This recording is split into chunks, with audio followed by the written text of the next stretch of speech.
When I first found out I was coming to hospital, I was dreading it. I really didn't want to come. And I also didn't know what to bring.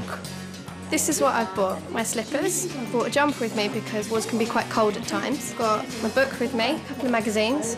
Got my iPod and some cool clothes because sometimes it can also be quite warm. You can bring your favourite book, you can bring your iPod, you can bring your mobile phone. Anything you've got that you would use every day at home, that's fine by us. Good advice would be to bring your mobile phone. But with the mobiles, it says some places you can't use them, but it says on the walls like restricted areas, like near X-rays, X-ray rooms and stuff like that. But on the ward, it's fine to use it. But remember to always put it on silent, because you don't want to be woken up at night by a loud phone.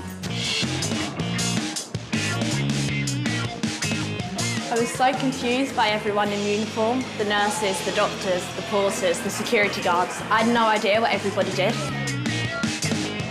I'm a receptionist, and my job is to make sure that the patients get to the right place at the right time. So if you come out of here, go left and left again. There's a separate entrance to A&E and speak to the receptionist there. Thank you. OK, you're welcome. My job basically entails looking after the patients, giving any medicines, doing observations, making sure everything's OK, and looking after the family as well, just basically until you get better and you can go home. What do you do as a nurse in the hospital? Other than overseeing the wards, I also get time to spend time with patients and have direct patient care. So it means that if I was looking after you, for example, we would spend some time making sure that you feel better and making sure we get you home as soon as we can. This is Mark, he's a hospital porter. So Mark, what exactly is it that you do here? My job entails helping people get from one place to another place, make sure that they reach their appointments on time and just help out wherever I can. You're a hospital play manager. What does your job involve?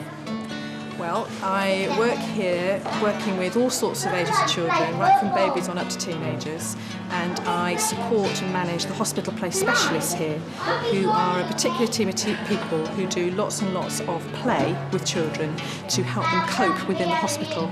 I like working with children, and also I like the feeling that they come to the hospital and they get better. A sick little toddler would come in the middle of the night, and then the next morning on the ward round he'd be trying to jump out the bed and run around the ward, and it was really very satisfying seeing that, and it was sort of a good feeling that you've made someone better.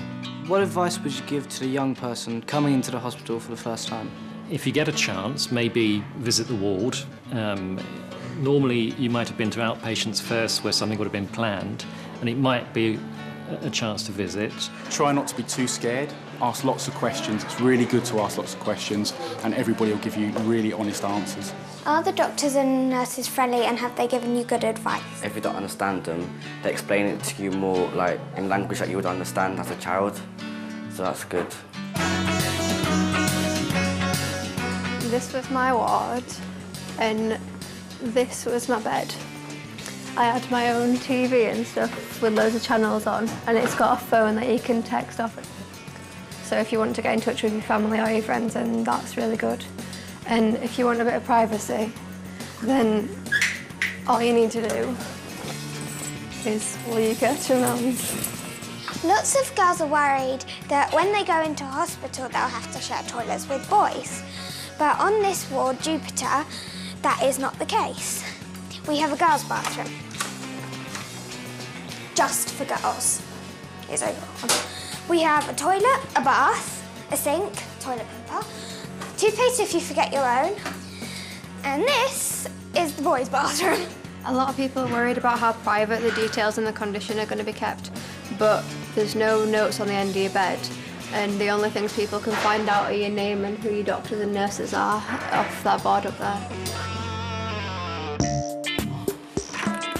This is the classroom, and this is the computer where I normally work and do schoolwork, revision, stuff like that.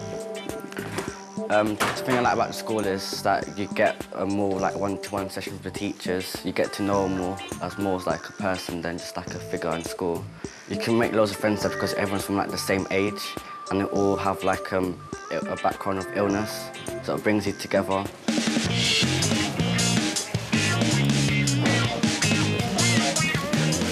What are the rules about friends and family coming around? Yeah, they're very flexible about that. Visiting times are from 8:30 until 8:30 at night, but parents can stay later. Can my parents stay with me while I'm in hospital? On the children's ward, either your mum or your dad can stay, and what we do is put them up on a bed right next to your bed. On the adolescent wards, we try to encourage parents to go home so there's a bit of normality for you, because obviously your parents won't be sleeping in your room at home all day. My family can come in to visit me, spend time with me, and have fun, even though I got broken up. I think it's a laid-back environment, like you've got your own chill-out room, and everyone talks to you, not as a kid, they talk to you as a person. And the food here isn't boring. You can choose dishes from all over. I love the curry. Which meals did you like best? My favourite meal is macaroni and cheese, and I like the burgers that they do, the turkey burgers, and they got nice sandwiches. Who'll help me if I need to go to the toilet or get a drink? You can ask any of the staff who are around, doctors, the nurses, any of the support staff, but primarily it'll be the nurses who help you go to the toilet. If you need a drink, we have lots of staff around, it's just a matter of asking. How do I find out what's going to happen to me? When you first come to hospital, you'll get to meet your doctor and your nursing staff, along with all of the other support staff as well. And one of the first things that happens is both the doctors and the nurses will talk you through exactly what's going to happen, and any questions you've got, it will be a perfect time for you to ask them. We've also got fantastic support services such as the play team and some pain specialist nurses who can help you as well. So why would somebody my age need your help? I think it doesn't matter what age you are. Most people will come into hospital and feel quite nervous and quite worried and wondering what's going to happen to them. And so when we work with your age group, young people, we will think about the ways that we can get hold of information that makes sense to you and that you're really concerned about when you come into hospitals.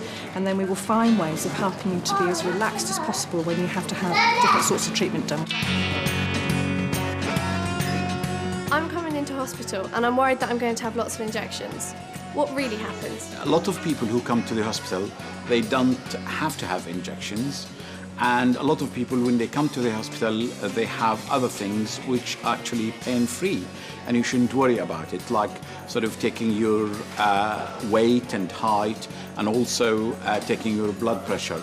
So I'm going to ask you to uncover your arm for me. It's going to feel a bit tightness around your arm, and the pressure will be released slowly. It takes about 1 minute to 2 minutes. Why do I need to have my blood pressure done? Doctors tend to ask for blood pressure just to see how fit you are and how healthy you are.